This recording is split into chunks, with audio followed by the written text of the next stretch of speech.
Hey everybody, Denise Joyal here with some quick tips.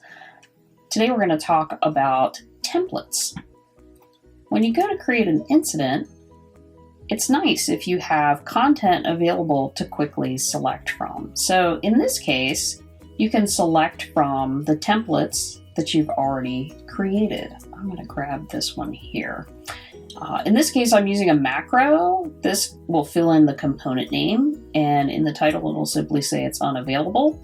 And down here, I have more details. One of the nice things about having the templates on hand is grammar, spelling, whatever formatting that you select, already in place. Your team simply needs to select the template, select the status. If they did not have it in the template, many of the templates are set up so it'll automatically select a status too.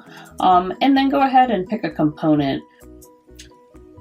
So I can go in here, select maybe my self-service portal. So the self-service portal is unavailable. Our team's working to restore services. That's what I'll be publishing. Select my notifications, whether or not I'm going to send those, and then you can see it's automatically pulled in that component name, and here the incident's created. There's the title and the messaging. So that's kind of allowed my incident manager to really quickly put out the information that they need about the component without a lot of forethought or panic to craft the language appropriately. How do we get to these? So we can go into our settings menu and then the content library. And this is where we create these templates. When I select click create new, I can create a new incident template, one for updating or one for resolving incidents. I can also create root cause analysis, again, so that these can be used by anyone and have an easy way to access that language during the course of an incident. Here I can select my component status. So this would be something that, maybe I'm only using it if the component were unavailable. So I could kind of pick and choose what my component status is going to be. Perhaps we've identified this and we're monitoring it for further investigation. So I can say here that, maybe the incident is restored.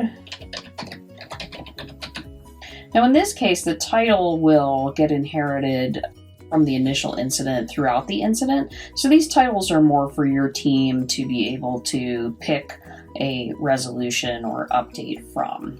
So let's see if I want to use that. Maybe we're monitoring.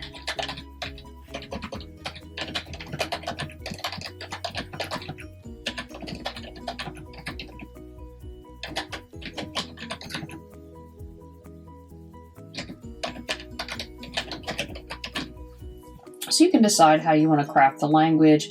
Again, there's a number of macros available here, so you could put things in like as of X date and time, or maintenance, maybe estimated duration. When you get to the bottom, you can set these up just for specific components or specific groups if you're using groups. And then we can go ahead and create this template. Now when I go back to my incidents, and I look at the incident that I most recently created, I have the ability to add a post or resolve it. If I want to add a resolution post right here, my templates are here. I could say incident by component name is restored. We're monitoring the system to ensure continued performance. And this is going to go ahead and allow me to publish and notify my subscribers.